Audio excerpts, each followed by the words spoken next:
Either you do or you don't. Like people say to me, like, I'm trying. I don't even believe in try. There's no try. I agree with that. I agree with that. Try or do, so I'm not a gentle, soft person to be like, oh, well, the first thing you do is believe in yourself. Like, you already lost. You gave a good Jordan analogy, so we're going to call you're the Jordan of tech. All right, so Jordan has a quote. Jordan has a quote that said, I failed over and over again. That's why I succeed. So, yeah. All right. So, and he's actually been, so he's made the most game-winning shots in history. He's also missed the most shots in history. Yeah, of course, there's lots of L's, but L's are lessons. If you believe we can change the narrative, if you believe we can change our communities, if you believe we can change the outcomes, then we can change the world. I'm Rob Richardson. Welcome to Disruption Now. Welcome to Disruption Now. I'm your host and moderator, Rob Richardson. I'm James Keys. We are honored to have Dawn Dickson on the show, a Black woman that's breaking barriers in tech. She's been a serial entrepreneur and really an entrepreneur for most of her career. She started off in 2002 with a business called Flat Out of Heels to help women, when you're in the club and you're having a good time and you're just tired of those heels, well, she actually created Flat Out of Heels. You can just get out of your heels and just go into flats right then. She took that idea and is now into tech. She has a new business called PopCom. And instead of going to VCs to get the money, she started this smart retailing company, which is a retailing company that can target you and say what you might be interested in using facial technology. I know it sounds a little scary, but she's going to talk more about it. But she came up with that concept, but didn't want to go to VC so they can take her business. Instead, she went online and did money through cryptocurrency and crowdfunding. So she went online through friends, through associates, through people all across the country. It didn't have to give her business away. We're going to talk about what that might mean for future opportunities for people that may not have access to VCs or may not have access to capital in the traditional means, and talk about the new opportunities and the possible setbacks and things you have to watch out for that. So I'm excited to have her on, and I hope you really enjoy the interview. Hi. So Dawn Dickson, how are you? Very good. Very good. Excellent. So you are from Ohio like me, so. Okay. Yeah, I'm from Cincinnati, Ohio. Okay, I'm from Columbus. Yeah, I saw that Ohio State. I'm University of Cincinnati, so. Okay. I'm still gonna rep for UC first, but I'm okay with those state. Yeah, no beef. Yeah. Saw the Buckeye State. Yeah, it is. Saw the Buckeye State. I'm from Cincinnati as well, so okay, nice. Original Buckeye or people originating from Ohio. That's cool. Yeah, all Ohio love. Definitely. So I like to talk about. So you're a serial entrepreneur. You've said that before in a few interviews, and I want to just talk to you about your journey. Like, what was your moment when you knew you were going to be an entrepreneur? What was if there was an aha moment, if you could talk about it? No, it wasn't really an aha moment. I mean, I've been an entrepreneur my entire adult career life since I was 21. So, what was your first experience then as an entrepreneur? Let's do that. Started my company, the Urban Star. It was a tech company, 2001. Very early days of technology. It was a online media marketing and events platform in Columbus, and it did really well. Made our money from email blasts, event listings, membership events. So in the very early days of email marketing, before there was even a platform that existed, we were selling email marketing. So that was you were ahead of the game, because 2001 was the beginning of that. 2001, yep. So market maker. Sending it to a bunch of AOL.com addresses, I guess back then, right? We were sending our newsletter BCC in AOL until Topica came out. There was no such thing as an email management plan at this time. Wow. Wow. It took us, it took me like 5 hours every Friday to send out, it was at this point about 7,000 emails, email addresses that we had for local people that we collected by hand. So wow, the good old grassroots stage. Yeah, before you can buy list online, and before algorithms and before social media and before apps, just really very organic, natural engagement, which translates today to my career. Just me having that ability to build organic audiences, right? And it's helpful.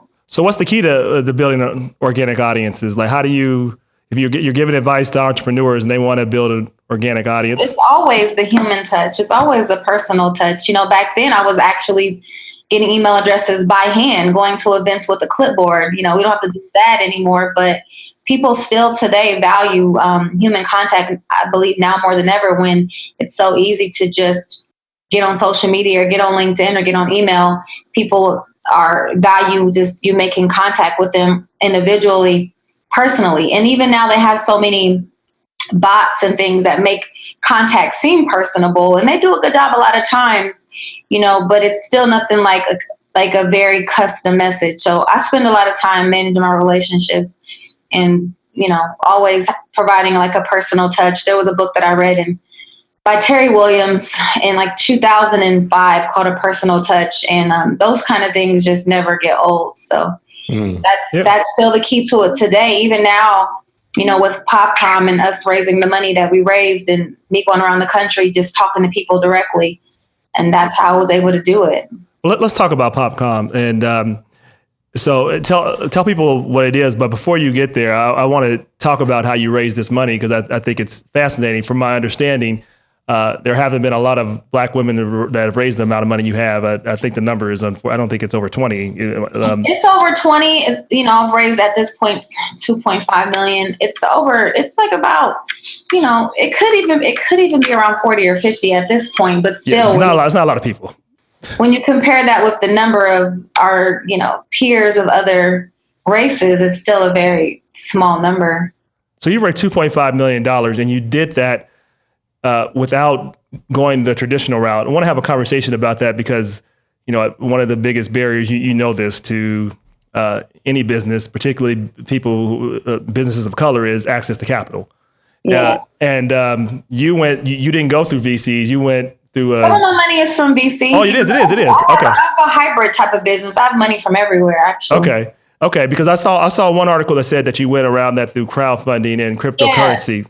For my second round. For your second round. Okay.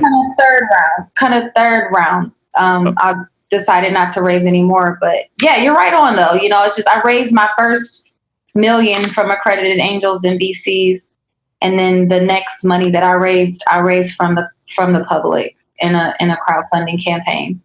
Well, a couple things I'd like to explore. Was it hard to get folks to take you seriously? I mean, because you're a Black woman and people make assumptions that they shouldn't. Did you have any challenges because of that? And how did you overcome that, kind of navigating that space? Knowing there's very few, unfortunately, African Americans in the tech space. There needs to be more, but there's not a lot. So overcoming that. There's definitely a lot more than people think. There's just like a handful of us that are the popular ones, I think, at this point. Yep. But there's a lot working in tech, if not to the capacity of a founder, certainly in IT careers, in the corporate world. So there are a lot of us just in technology in general.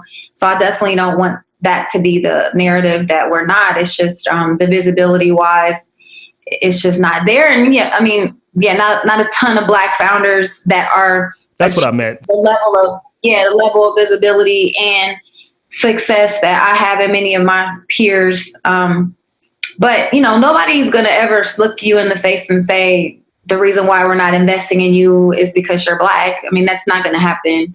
So they'll definitely find other reasons or other criteria that they expect you to be able to meet that's not realistic, or that the same expectation is not present for maybe a white male or a white female, even though white females have a very challenging time as well. It's just really a white male dominated and driven industry when you talk about private equity and venture capital, because those are the founding people of that whole institution. So, and so people generally, including all of us right now, you tend to gravitate towards people that are familiar to you, or your network, or that somebody that knows them. So naturally, if you're talking about a group of people that are in a small neighborhood, Silicon Valley, Palo Alto, San Francisco, this is one city, and they have go to Stanford and they have the same network. I don't ever think it was an intentional thing like, hey guys, let's not give Black people money. It's like, there's none around. they're not in our immediate network, and who's going to vouch for them? I feel the same way. Like, I want somebody to vouch for you. So I don't take any of it personal.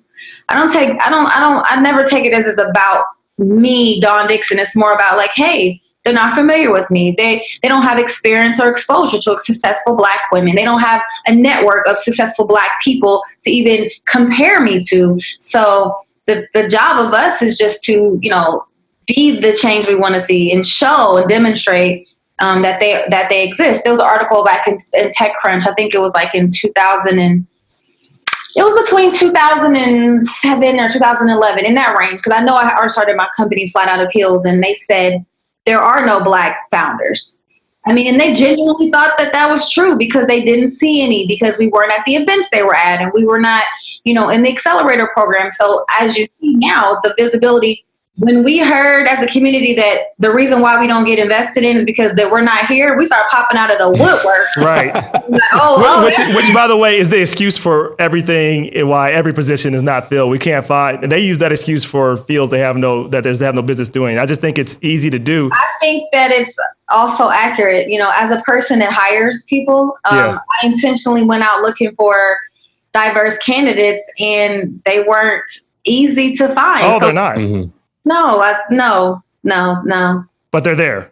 Like you said, you're there. I think that we didn't need to do better at putting ourselves in the rooms and positioning ourselves on whatever platforms that, job seekers use, or going to being in the building, so you can't expect anybody to go out looking for you. So the new diversity thing is like, go out and look for people. Well, you never have to look for me. People be like, I'm tired of seeing her ass, She's still here. I think we all need to have that same mentality. Is like, hey, I'm gonna show up. The thing that I feel like technology has done is bring us closer as far as access, but farther apart, because you feel like you don't gotta do the work. I come from a generation where you had to mail your resume in the mail. You wanted to get a job, you have to go show up, go knock on the door, go keep showing up. I think we're in the same generation. I'm 40. So are we. We are. Well, James is a little short.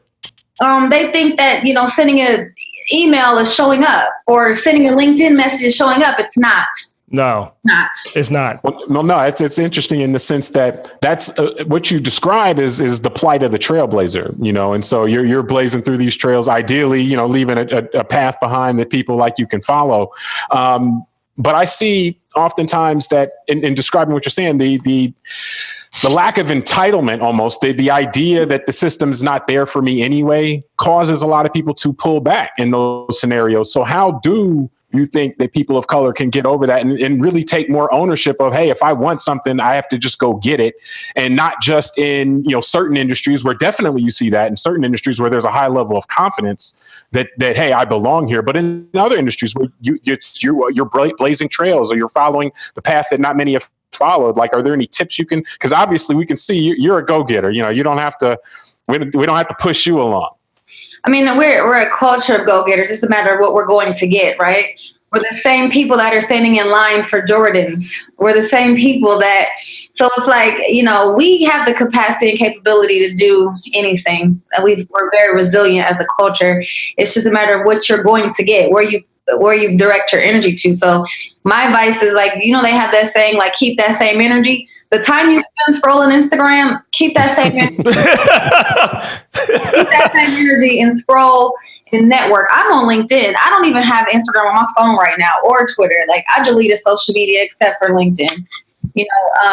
Oh wow, talk about that. Why?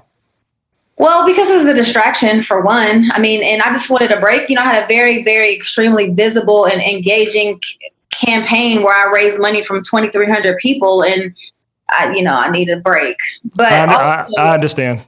And I mean, the constant engagement, constant messages, constant comments, constant DMs, and I do respond to them all, not at the exact moment, but I do take time, and I just needed to step away from it and really just get time to focus in on delivering, getting my product out and just taking some time for myself. But at the same time, I wanted to spend some more time on LinkedIn. I had 2,000 requests on LinkedIn. I just hadn't looked on there in a while, and that's where I get my most, I've made my most beneficial relationships as far as business development. But at the same time, Instagram and Twitter and Facebook were very valuable for me when I was raising money. So it's just a balance. But I think a lot of us don't really utilize LinkedIn the way that we can, the way we should. And I've done $1 million deals on LinkedIn. Wow. By reaching out to people. Yeah, reaching out to people in the inbox. It's not an instant thing, but it's also, again, I talk about this. I did another podcast recently, and I talk about it also. It's on my Instagram about networking intentionally. I don't know. I get hundreds of messages on these platforms, and people will say, let's chat, or I love your hustle, call me, or they'll send me 10 paragraph message. And it's like, that's just not the way, and I'm going to write something about this maybe in the next couple of weeks, about just how to network intentionally and what's been my keys to success of getting responses from very, people that I wanted to reach out to. Like, people always respond to all of my emails, and people respond to all of my LinkedIn messages, because I just say exactly what I want, keep it very short, excuse me, my alarm, but keep it very brief, and say what I want. Like, if you want to hit somebody up and say, let's chat about what? Why? Or they'll say, we should do business together. How? Send me a proposal. Mm-hmm. Be exact. I mean, and Right. even just give me 2 lines of how we can do business together where it makes sense for me to, do business with you. Please let me know that. So I think that just learning how to engage, and again, that comes with the personal touch that, like, we've missed out on that. Like, Yeah. people, Mm-hmm. because you can have access to fire off an email or fire off a LinkedIn message, that's all that you have to do. And, we have a long way to go in that area. But going back to the basics is, I think, what we need to do. Like, what we as a people need to do: be in the building, show up, Right. be present, network in person, follow up on email, but network in person. Go to conferences, go to speaking engagements, like, be in the building. That's how I was able to grow my brand and my businesses, by just showing up. Yeah. So I also heard you say in an interview, you talked about integration, and integration actually being something that in some ways, I think, hurt the Black community. And, there's been some evidence of what you said, because, we had more businesses then, and there's been a decline in the amount of businesses that were started by African Americans. I'm not sure if that's where you were going, but what's your thoughts on that? I heard you say that might have been the Breakfast Club. My comment around integration was just, of course, I'm not going. Obviously, it was necessary. And it wasn't meant to be a trap question. I think I wanted to get your thoughts but, about us being. My thoughts were around just that as soon as we were legally able to patronize other businesses, we abandoned our own. Yep. We look outside of our communities and feel like the resources we need are outside of our communities, or that the resources within our communities are not good enough or not adequate, or the people, the lawyers, the doctors, the dentists in our community are no longer good enough, that we want to get, another race or another lawyer. I don't want Black people being my accountant. Why not? Why? Yeah. Why don't we trust each other anymore? My mother would love you, by the way. She's an accountant, and she has to go through this all the time. So thank you. When we were all we had, it was all good. But now we don't trust each other anymore. So it's just that was my point. And so instead of continuing to look outside of our communities for resources, for money, for anything, look within. And that's what I did. And obviously it was very successful. And I honestly don't have to go outside of the community for anything that I need. If I choose to, it's because I like the people, I want to, but I don't have to. That's great. No, that's an excellent take. And now we always say here at Disruption Now that we like to challenge conventional thinking. And so it definitely was when we saw that, it was like, oh, we got to get this out, because we've also talked about this issue in terms of also role models leaving the community, in addition to the resource, the trust. I'm an attorney. So, I've dealt with the whole thing of, where people in my community may say, oh, well, I want somebody who looks different because I'll feel better about their competence at that point, but also just, role models, people get out, and so the people who have success are no longer around in certain communities. And it's a complicated issue basically, and so, but it's something that people should think about and then try to see what we can learn from to try to improve. So I think that's an excellent point that you make though. Yeah, I mean, I live in the same hood I grew up in, a little nicer house, but it's still in the neighborhood. Nice. So, Wait, are you still in Ohio? Yeah, I'm based in Columbus. Oh, okay. I travel constantly, and I'm probably home about 5 to 7 days a month, but this is where I'm at. So, that's great. That's great. Well, good to have you in Ohio. We might have to do an event, some type of big tech event. I'm gonna have we're gonna have Rodney Williams on the show next week. Nice. From listeners. So yeah, he's a good friend of mine. He has definitely been a great friend, and giving me some great advice. He actually was the one to encourage me to move back to Ohio. I was living in LA, and he was like, there's some money in Ohio. You need to go back there. He was working at P&G and then started Listener and was based in Cincinnati. And he was like, you're from Ohio. There's a lot of opportunity there. And I wasn't even looking to come back to Ohio. I had been gone for 12 years. And then I came back 2 years ago. Wow. So how do you, that's great. How do you though, you've been an entrepreneur for a long time, but how do you go from that step where you just take the ultimate step where you leave your comfort position and you say, I am going to do this and I'm going to lay everything out? How do you instruct somebody about getting over their fear, their paralyzing feeling of this is something I'm the wrong person to ask these questions to, because I've never had fear. I don't even know how to advise you, because I'm like, okay. I'm like, fear, what's fear? Get over it. Keep going. Move forward. That's how I am. So I don't even know, because I never have fear about anything, and I don't have comfort, because comfort is complacency. I don't want to be comfortable. I'm never. So you're comfortable being uncomfortable. Yeah, like that's where the magic happens. They say the price is diamonds. Like I love having a challenge. Rob. So you can't ask Michael Jordan to explain to you how he makes the fadeaway jump shot. Basically. Yeah, like he does it. Okay. That's how he's going to teach people to do it. Either you do or you don't. Like people say to me, like, I'm trying. I don't even believe in try. There's no try. I agree with that. I agree with that. Try or do, so I'm not a gentle, soft person to be like, oh, well, the first thing you do is believe in yourself. Like, you already lost. So let's talk. You gave a good Jordan analogy, so we're going to call you're the Jordan of tech. All right. So Jordan has a quote. Jordan has a quote that said, I failed over and over again. That's why I succeed. So yeah. All right. So and he's actually been. So he's made the most game-winning shots in history. He's also missed the most shots in history. Yeah, of course. There's lots of L's, but L's are lessons. Let's talk about those. What's your biggest L, and what was how did that set you up for a bigger opportunity? I mean, I take some type of an L on a weekly basis, but again, give me the one that sticks out in your brain, the one that you're thinking about. The one that sticks out in my brain and that I'm continuously still dealing with is, my product being in development for 3 years and running into many obstacles with manufacturing at scale.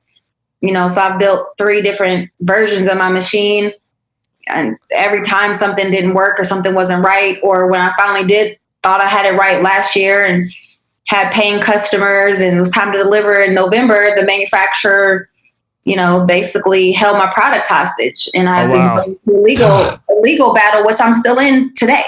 Wow.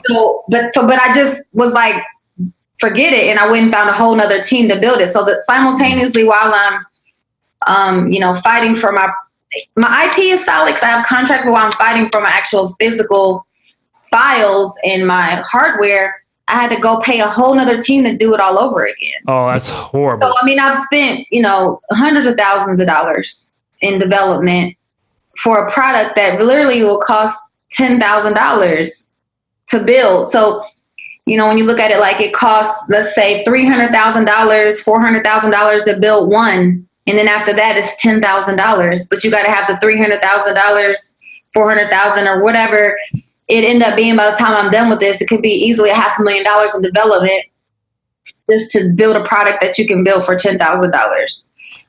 And so, when I started the business in 2012, if you would have told me in 2019 this shit wouldn't be out, I would not believe it. I'd be like, you lying. Would you still have done it though? Of knowing what you know now, it's still something that drives you. But I mean, there's a lesson though in what you're saying though. Like to me, it stood out in the sense that like, as you said, L's or lessons, like things didn't go according to plan. So you try again, or you try something slightly different, and you try to fix it. Like, it's that relentlessness, like you just have to keep going. And people will people will say, what would you do? Or I'm trying to figure out what to do with my life. Or, I'm like, what would you do if you didn't have any money? That's what you do. And that's great advice. This is what I do now. Like, we ran out of money several times in the development process, and I still got up every day and worked on this business. I never stopped. So it's like, because I love it. I actually love it. If I wouldn't have believed that it would take this long, but I still wouldn't have quit, because I still don't believe, I wouldn't have believed it anyway. Even if they showed me a crystal ball, like, I would have I'm going to defy. Yeah, no, I know the feeling. I love it. I love it. So there's nothing anybody can tell me to discourage me, or there's nothing anybody can say to make me believe that it's not going to work. I mean, they've already tried that many times. Right. I've been told there wasn't a market for what I'm doing. When I first started, they told me, actually, there's not a market. There's no customer base. And I was like, okay, whatever. And then just 2 months ago, if that, the 2019 CB Insights Retail Trends Report came out, and voila, everything I'm doing is the trend of the future. Like, I've been told that 6 years ago. So, sometimes you just got to wait for the market to be ready for what you're building. And, it's like, I'm selling technology. I created a vending machine to sell software. Like, Edison, even though he stole it, but Edison said I created the light bulb to sell electricity. You know what I mean? So it's like, it's just selling something is innovation, a tool to do that. And so I knew eventually it would catch up. So, it's just like, you got to just really have that burning desire within you that no one can tell you that it's not going to work. Like, even if it doesn't work in front of your face, like, the shit will really not work in front of my face. Make it work. It's going to work. Yeah. And then they'll turn around and work. And they love that about me. My team love that about me as well. I never settle. I never take no for an answer. No means not right now. I mean, it just means not right now. It could be in 5 minutes from now. Yeah, absolutely. So what's your why though? Like, so you got to have something. Why are you passionate about this? Like, what's your guiding kind of, Simon Sinek, he's one of my authors I've The Power of Why. Yes. The Power of Why, right? You got to watch that when they join my team. You got to watch that. Oh, good. What's your why? What's the why? What's your why then? So, it's for everyone in my business, the why is different. My overall life mission, the why is definitely, that's the one I want. Building wealth, for my family, for my community, demonstrating, being the change. People always talk about in the beginning of this interview about, there not being Black women getting money or being inventors, and they maybe didn't see anyone that looked like them. So for me to demonstrate like an example of what a Black woman can be successful, be an inventor, put a product out, raise money, get a return, get an exit. So then it's called pattern matching in the DC community. So the pattern is being shifted. So it's really like, be the change you want to see in the world. That's really my why. Everything that I want to see different, I just embody that in my day-to-day life, whether it be through my vegetarian lifestyle or being, a good person, or like everything that I want to see, I just work very hard to be that across the board. So that's my why. But specifically for PopCom, and the reason why I keep going is because I know it's the future. I've seen it in Asia. I know it is. And even though the US is behind. Yeah, they are behind in that.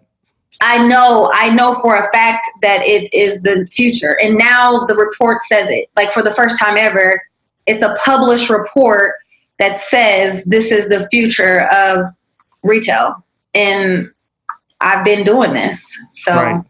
So, I want to get back to talking about your L a little bit, because I think it's important people understand the process of what people need of going through L's to get to their next lesson. But I want to switch directions for a second. As you talk about your why being empowering, sounds like empowering people to see to see what's possible. When you look at facial recognition technology, there's been a lot of data out there that shows that it's actually biased, which is interesting. So there's out there, yeah, of course it is, right? And now a lot of your business is based upon, using facial recognition. Correct? Am I wrong on that? Definitely, yep. And so, What role do you see in disrupting that industry to make sure it's actually inclusive, that it's not biased anymore, as it's starting to be, to be, not only used more, but it's going to be the future, as you said? I mean, it's biased because it doesn't have widespread adoption yet. So everybody using it and testing it are white males or white people. Like everyone, I feel like we need to quit taking stuff so personal. Yeah. And nobody built the tech and said, let's just build tech for white people. Like, no, right. It wasn't that. It's just they're the ones using it. They're the ones around it. They're the ones that it's in their environment. So by me putting it in larger locations and venues where there's a wider, variety of demographic profiles and people and individuals, the algorithm gets smarter. That's what it is. It's called machine learning. It takes time. You have to see a lot to be able to filter through that data. So of course, by us having more Black people, people of color using it, it can distinguish between who's who better. Right. So it's not yet ready to be used in law enforcement. Well, that's exactly what I was getting to. But it is being used in law enforcement. That's the scary part. It's not ready to be. It's wrong. That's wrong. It shouldn't be happening. But a lot of things are wrong. I'm not here to debate that. But my thing is, like, luckily we're not in charge of anybody's likelihood or well-being. It's just we are reporting sales data, so we'll just be able to tell people, is it male or female and the approximate age of the shopper. We're not even breaking it down to ethnicity, because honestly, when I was testing the ethnicity feature myself, 3 times it said I was Hispanic. Only like 1 or 2 times it said I was Black, depending on how my hair is. They don't even know, like a Black person has your hair. Or I have straight hair and we think I'm Hispanic. Like, that's the thing. So it does not know yet, but it doesn't know. Or it doesn't even recognize you completely. Sometimes I understand. So, well, but that's it's a good point though, that because there are flaws in something, that doesn't mean you throw it out. Like it has to develop. I agree. The initial samples, the coding, is being done from a certain perspective, and then it's going to evolve. The testing is being done from that perspective. Exactly. And I'm not saying that's right. It's just facts. Like, it's facts. But I think the part where I like to see in the question where I was going towards is, how do we make sure? Because we know, you can develop technologies to have the same biases. Go ahead. I'm listening. We use it. Yeah. We use it. And we put our face in it. Like people are, I've done 23andMe, I've done Ancestry.com, and they're like, oh my gosh, why are you giving your DNA up? They're going to use your DNA. Well, how are they going to know how are they going to correctly judge the makeup if we don't have enough samples? Yep. How are they going to know? You have to give up the information for them to even be able to tell what's what. If you're like, don't scan my face, but no, you have everybody Black wrong. Well, you got to scan your face so you can see what a Black person looks like. And then, so we have to use it. And if we don't want to use it, throw it out, then boycott it. But it's not going nowhere by that's not No, it ain't. It is. You're not going to boycott it. It's coming. And the reason why I really got into it personally is because, again, I'm from a generation where it's like, only time you get your fingerprints taken is when you die and you're born and you go to jail. And I'm like, don't be taking my fingerprints. But then, and then taking my face. But I'm like, well, this is where technology is going. I might as well either be a consumer or be a creator of this. So I said, I'm going to just be a part of the change and get involved in it to try to shift it in the way that it more aligns, where these bias can eventually be, eliminated as much as possible. If they're going to use it, then if you don't want to be misidentified by the police, give them your actual face. That's it. Give it to them, or you're going to be mistaken for somebody else. I hate to say it like that, but this is the answer. Mm-hmm. Now, Rob, you know what that sounds like? What's that sound like? That sounds like Andrew Gillum. Andrew, what did Andrew tell us? He said, if you're not at the table, you're going to be on the menu. Yep, pretty much. That's what that sounds like. Yeah. That's how I feel about it, and until we are continuing to create our own systems. And, but right now, Amazon is they're the strongest one. So it's take a picture of me and know what Dawn Dickson looks like so you don't mistake me for somebody else. I don't think anybody mistake me either, but I don't know. You never know. So, speaking about going outside the lines and doing things that are new. So cryptocurrency is not really new, but still most people, I would argue, don't know what cryptocurrency is, still probably think it's some weird thing. Still, some people think it's a fraud. Some people think it's not.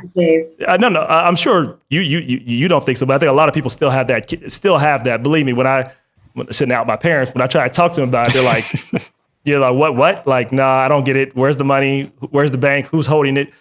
Could you answer that question for folks so they can understand what cryptocurrency is and what the potential is for it? It's a digital currency. It's like saying, what's a debit card? Like, it's all fiat, invisible money anyway. There's no exchange. It's the same thing when you go get a mortgage. No money is exchanged from the banks.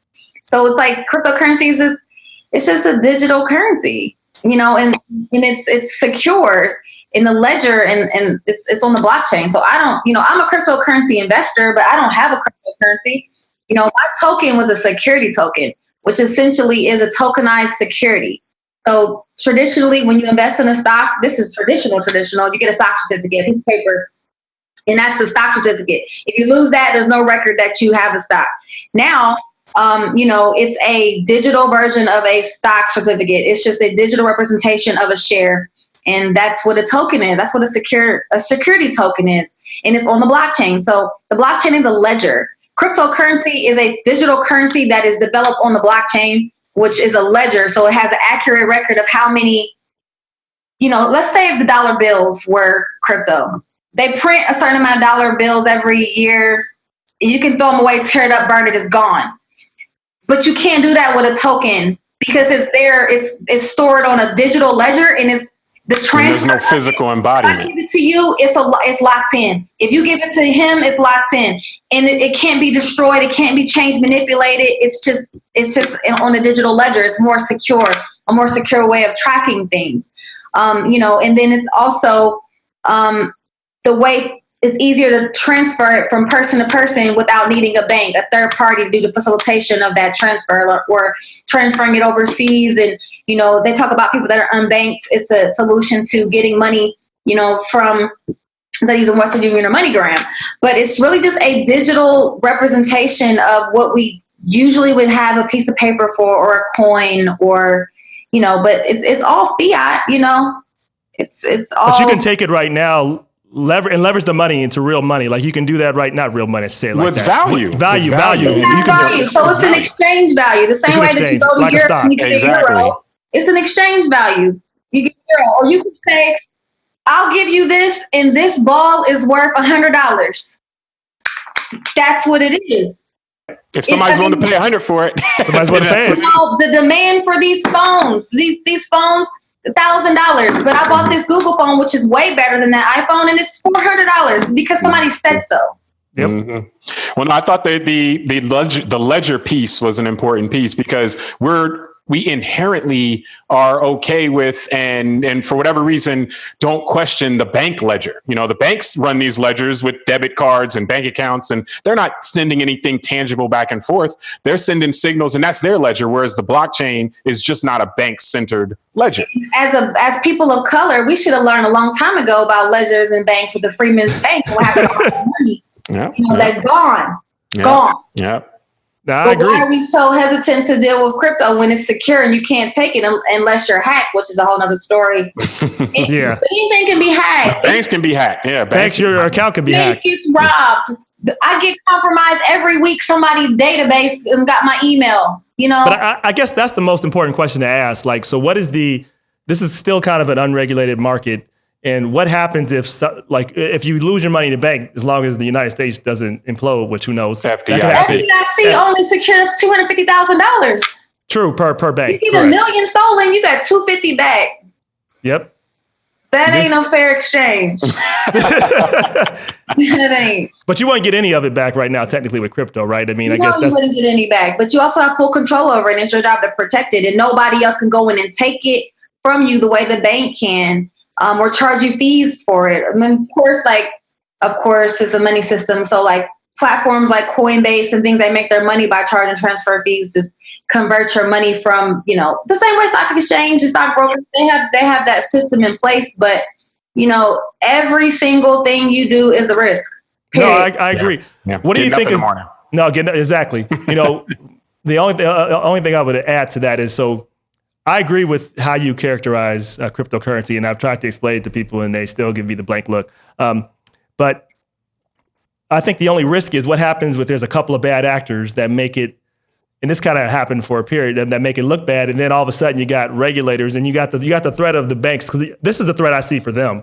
They see somebody taking their market and they want to control it, and so they're going to look for anything they can to find a couple bad actors and to force regulators into it. You know, there's bad actors in everything. Absolutely. The Bernie Madoffs. There's bad actors in every single thing. But what's the risk, though? I say this. Let me ask the question real quick. What's the risk of saying, like, if somebody's one or two bad actors, and then this industry tries to force that to bring in crypto to try to bring down your value? Do you think there's no chance of that happening? Or if you see what I'm saying? That's the only thing I can see. I don't think that people doing embezzlements and fraud have made the US dollar any more valid. And it's the same thing for me with crypto. It's not going anywhere. Like Bitcoin is not going anywhere. Yep. The value can go up and down, but it's been around for 10 plus years. It's not, people are too deep. It's not going anywhere. Again, I don't have a cryptocurrency. I have a security token that is just based on the value of my company, and it's a digital share. And it's not affected at all by any of this. Well, do you have any concern about, and I think, just the direction Rob was going, as these scandals hit, like cryptocurrency right now, the establishment, let's say, is not comfortable with it because they don't control it like they control so many other things. Like the banks control the money system. The government has, if the government wants your money confiscated, it can be confiscated. Where these cryptos, you can't do that. Or do you have any concern that at some point there will be a banking or, a commercial entity or a government entity that is trying to take it over? Like, and I don't even know how they would really do that with the anonymous. Not take it over. No, not take it over, but tax it. Yes. Yeah. They started taxing it. They monitor your movements of the money from your crypto wallets to your bank account. And so it's very hard. It's called KYC, Know Your Customer, and Anti-Money Laundering, AML. And they run KYC and AML on everything that you do now. Okay. And so, the days of using cryptocurrency and Bitcoin to like do transactions with drugs and large sums of money, and that's over. The regulators already came. The regulators came last year. That's why I changed my offering from a ICO to a STO. So initial coin offering, which was essentially a public sale, to a secure token offering under SEC regulations. And that's what I did last year. So it is regulated now. It's very regulated, and banks are already involved. They have Ripple, which is, XRP is definitely not decentralized, and it is a government-backed coin. And Chase has a token. Now Facebook has a token. So it's not going anywhere. So like, talk to people about what this, because it seems like it's another opportunity to raise capital from people that versus having to go the traditional route, which has often been limited to us. Talk to people about how you did it, because I think there's a law that was passed during the Obama administration that made this easier to do crowdfunding for multiple people. Cryptocurrency, this law, this is a law called the Jobs Act.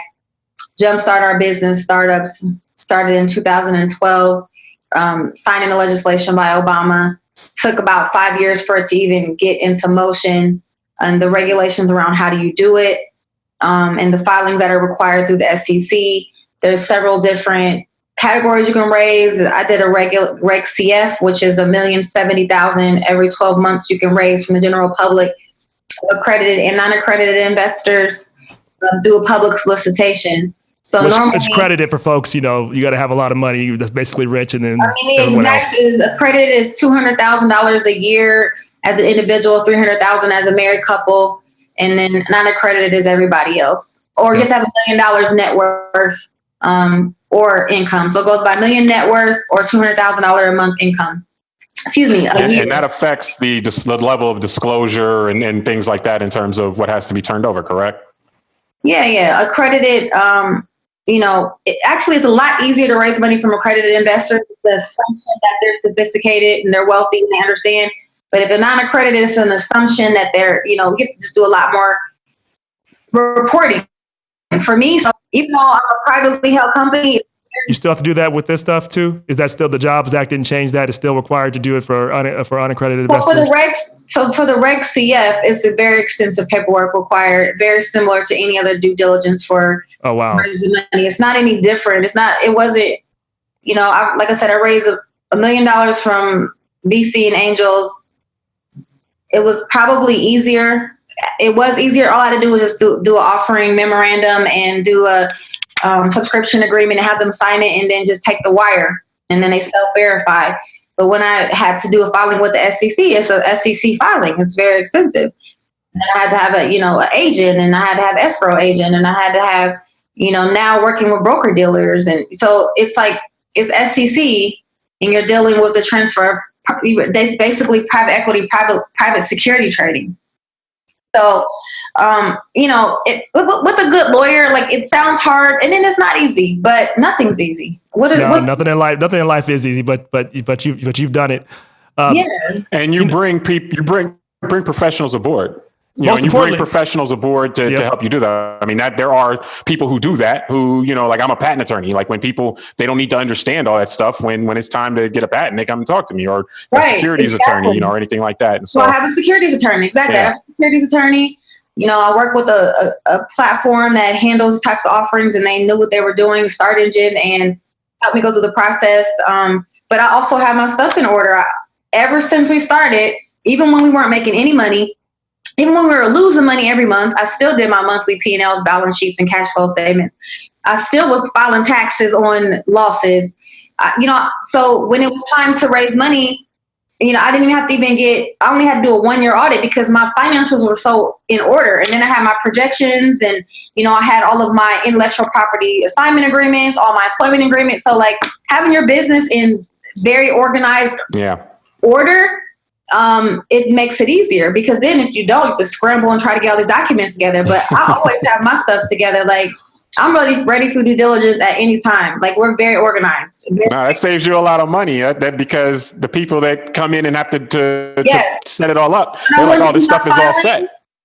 I wanted to do my filing. They sent me a checklist. I had all of it right away. Oh, wow. You want my corporation? You want my board resolutions? You want my business licenses? You want my EIN? You want my everything is there. Employment agreements for everybody, whatever, all of my P&Ls, historical financials, taxes, have that on deck at all times. And then that's audited myself. I just went and was like, hey, just audit. Let's just pay for audit. Just in case anybody want to come back and say something. I got all these people's money. Just audit me. Yeah. No, that's really smart. Someone told me to be successful, you need to be productively paranoid. Yeah, just right. Which seems like a contradiction, but the truth is you got to have a little bit of paranoia. And I want to talk about that. I would say preparation. Like I'm not paranoid about nothing. I'm ready. Whatever you got, let's go. Well, if you know what they say, you don't have to get ready if you stay ready. Absolutely. So, it's now I have a question for you. I know that comes up with a lot of entrepreneurs and people who are trying to step out of like a corporate existence or anything like that. How do you vet the people that you hire to help you, to like the professionals and everything like that? How do you hire the right people? Because they're, the professional help you get in any scenario is going to depend heavily on the skill of the people that you bring on, their expertise, their knowledge, and so forth. So how do you make sure you hire good people? We ran across some scammers, and some misrepresentations. But I think, and I figured that's part of your L. Excuse me, this is a back on him because I thought that was connected to the L. It's the main L. I thought it was, and I wanted to talk about that. Associated with people that say they can do something they can't do it. That is the number one L. It's never been me. Like it's been me maybe not having the discernment that I've now have, but now it's going for referrals. Like I don't even work with you if nobody can vouch for you, which goes back to the very first thing I said earlier. Yep. Why people don't give people money they don't know. They want somebody to vouch for you. That's it. It's understandable. It's human nature. It's not discrimination to want somebody to be like, yeah, this person is a decent person. There's nothing wrong with that. No, I completely. So it sounds like as charging as you are, as passionate as you are, you also have a empathy, soft side. Nothing wrong with that. And it seems like for people, and some folks take advantage of it. It sounds like one of your business partners or folks or somebody took advantage of that. How do you keep yourself, I think, from moving forward and not being jaded? Because some people would take that and just say, screw everybody. Everybody's out to get me. And I just need to just stay focused. I really think that people overestimate themselves. I don't think anybody who ever burned me was like, I'm about to go burn her. They tried really hard, but they did not know what they were doing, or they thought they can just learn on the fly. You overestimate your ability or misrepresenting like your talent, your skill set. So I never, I don't take stuff personal. So it's like, everybody's doing things for their own gain. And even the people, like, they meant well, because when I sat down with them in the beginning, I could look in their eyes and I could tell they really believed they was going to pull it off. But then when they realized they couldn't do it, that's where it came in, where they wasn't being honest to be like, you know what? I thought I could do this. I really did, but I can't. They're not going to say that. They'll just try to do it anyway and then mess it up. And then instead of admitting their role, they get missing. That's when the scammy stuff happens, because they like scared and fear to admit that they failed or that they can't, or they don't have the money to pay you back when they already done messed the money up. But honestly, like, I can't name a single person that just like came out the gate trying to scam me. It was like, oh, I can do this. Then it was like, oh shit, no, I can't. But now I got the money and I done messed the money up and I can't pay it back. So now you just robbing Peter to pay Paul, and it's like a avalanche, you know? Well, yep. Sometimes people don't realize it though. And I think something that I look at for folks is, what's their self-awareness? What's their judgment? Most people are not self-aware. No, most people aren't. And I hope I'm self-aware. I'll say that because I'm sure I have plenty of blind spots, but I try my best to really analyze myself for all the flaws that I have. And I try to see the people I have, not if they're perfect, but if they have a motivation outside themselves. One thing, that's the first thing I look at. Then two, do I think they have some type of self-awareness? And I used to chair a university, and I had to interview a lot of people for these positions, and I would always ask questions to discern, do they have any sense of their flaws? And then if you ever get some folks to say like they couldn't answer questions that required them to look inward, that they've never made a mistake, or they figure out a way to gloss it over, I'm like, we're not hiring that person. And everyone else, like I got someone not hired, very proud of this. And we found out a lot of stuff about this person later, but he looked great everything was great on paper. And then when you asked a few follow-up questions, then you asked, like you said, you looked at those references and you asked people real questions. Like, I don't let people give me BS like, oh, they give them a 7 evaluation. I said, no, you get to give me a 5 or you give me a 9. Which one is it? Yeah. And then tell me why. And then stuff starts coming out about people. You'd be surprised. People always say what they are. So I've had to say, I'll just tell you, I can tell it probably hurt. It's hurt me before. Let me just say, people have hurt me before that I've been close to, that I was partners with, and they did some things that, lost money, lost things from it. Yeah. I didn't become jaded, but I did learn about what I saw, because sometimes I saw things in people that I wanted to see. So I also engaged my self-awareness, like, we'll see potential and not see what's in front of us today. Exactly. And that's just important to do in general in life, is see what's in front of you today.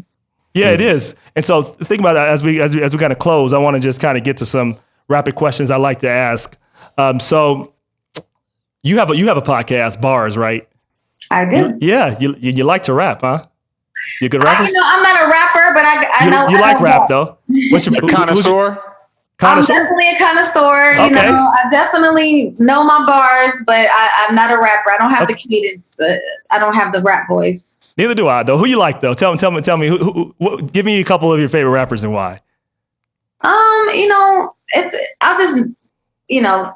Tupac always. I love his realness. Yeah. Yes. He inspires me, even his life story. I wish it could have went longer, because I would have loved to see him come out of that death row era and like emerge as a better person. I agree. So, but what gets me hyped up, like I always love listening to Rick Ross. Like I love Rick Ross. I lived in Miami for 6 years. So.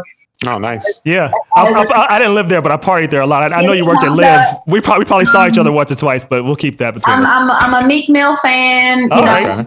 I love the Migos. That's like my okay. All right, Migos. And I listen to the new stuff. I like Lil Baby. Lil Baby and Gunna, they got some hits. I love Tribe Called Quest. I mean, I listen to a lot. Like, I listen to everything a lot. It sounds like your work very well rounded. Yeah, it does. Yeah. A lot. I listen to a lot. It's hard for me to say a favorite, because it's like different music makes me feel a different way. Like I was in my little emo mode the other day. I'm listening to Drake because he's super emo. So it's just like, it just depends. I love all the new female rappers these days. Like just like the resurgence of the female MC. Remember, like in the 90s, there was so many rappers. Nobody was like beefing. It was like so many, like Queen Latifah and Moni Love and MC Light and Yo-Yo and I mean, there's just so many. And then it became like, okay, you only can have one at a time. And so now there's so many. And these younger girls, between, you know, of course, Cardi B and Nicki, and there's Megan Thee Stallion, and there's Sweetie, and there's Rhapsody. And I mean, there's just so many female hip hop artists right now. I have a whole playlist just all female rappers, which I love to see, just that in general. I mean, I'm not saying the content is, yeah. Hey, you talking to hip hop fans? You don't have to judge, but we like hip hop. So you got the city girls down here in Miami. You know? I mean, yeah, that's he's in Miami, by the way. You know, right now. Free JT, you know, when she get out. Yeah, I'm always been a big fan of hip hop in general. So Bars is a podcast that I believe is a hip hop bar to describe any situation in life.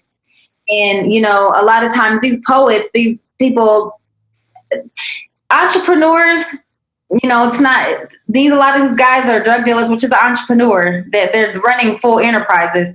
And the way they phrase things, I can relate to, because it translates into the things that I deal with in business. Everything we talked about today, it's in the drug game. You know what I mean? Talking about your business partners not doing right, and people taking your money, and things going well. So it's like, I believe that a lot of times the messages that we need to hear as a culture are in our music, but we don't really translate it. Yeah. So I'll translate the lyrics in hip hop to like business language. Well, it's exploiting an opportunity. You know, like that at its core, the drug game is exploiting the opportunity. Drugs would not be valuable if it wasn't for the legal framework that was in. Like, absolutely, the cocaine should not be worth more than gold by weight, but it is, you know, because of the way the laws are set up. So, you know, it's in business, it's the same thing. You got to find opportunities and exploit them. You know, so I co-sign completely on the lessons that you'll hear there. You have to translate them. You know, you have to translate them to whatever it is that your hustle is. But, you know, it's the same lessons, it's the same stuff, because that's business. That's what it is. That's exactly business. Yeah, that's exactly. And you look at those. You know, I saw Straight Outta Compton, and what initially struck me is that all those folks, all those geniuses you got, you know, the Dr. Dre's, the Ice Cubes, all those folks. But had Eazy-E been caught that one time when his house was being raided, none of that probably would have happened, because they didn't get their opportunity. People didn't get a chance to see their genius because the opportunity wasn't there. Yeah. And what it says to me is, if we are more intentional about our community, there's, you know, Ice Cube is there. We have more Ice Cubes in the world. We have more Dr. Dre's. We have more Don Dicksons. I was just talking about, not to get off topic, but briefly about even the hip hop stars of my generation. They have leveled up so much. I mean, look at Eve, and look at Jay, and look at Ice-T, Ice Cube, Rihanna, all of them. Just the hip hop, like, look at where they've turned into moguls, Diddy's. Like, these were the hip hop. I remember when, you know, Dolores Tucker saying rap is bad, and now like, all these same guys are, you know, they're millionaires and billionaires, and they're actors, and they're doing such big things. So it just, like, I love how it shows, you know, where you can grow to, and where a lot of the older guys, not even older, but, you know, the guys from the 90s. They're like our age. We're not old. We're just seasoned. I can't even. I love getting older. You know, it's so much wisdom that comes along with it. So, and it beats the alternative. It always beats the alternative. That's I'm here for it. Yeah. Absolutely. Yeah, I agree. Two more questions. If you had you have a committee together, living or dead, of 3 people, who would they get to advise you about everything, life, business? Who are those 3 people, and why? I definitely would. Dang, that's a good one too. I thought I should say what comes to mind. You should say your first thought, right? Exactly. Yeah, exactly. We want you to be. Yeah, it's just you, me, and thousands of people. My first thought, Mansa Musa. Okay. Oh, nice. Former King of Mali, they were able to build an empire, and I really want to figure out and learn how to bring my people together in that way and reclaim the wealth that was ours as indigenous people, just as recently as, you know, less than 1,000 years ago. Then I think of the next person was in my head, the Buddha, for me, like always in my personal spiritual journey, and just, you know, ascending and being more aligned, just, it's just somebody that I would love to meet and have as my advisor. And then would definitely love to have Steve Jobs. You know, what I strive to build is kind of like the Apple of automated retail. Just the way that they've innovated, and Apple changed the way that we do everything today. So would have just loved to get inside of his head a little bit. So yeah. Oh, that's good. That's good. That's great. That's a great answer. You were the quickest on your feet of most people that do that That's what came to question. mind, but I was like, Mansa Musa. I'm like, no, we want you to say, yeah. Exactly. Dope. No, that's good. That's a great answer. Hey, that's great. Final one. You have a billboard, Google ad. I guess let's just be more 21st century. You have a Google ad or a digital ad that describes you. It's a saying, it's a theme, whatever.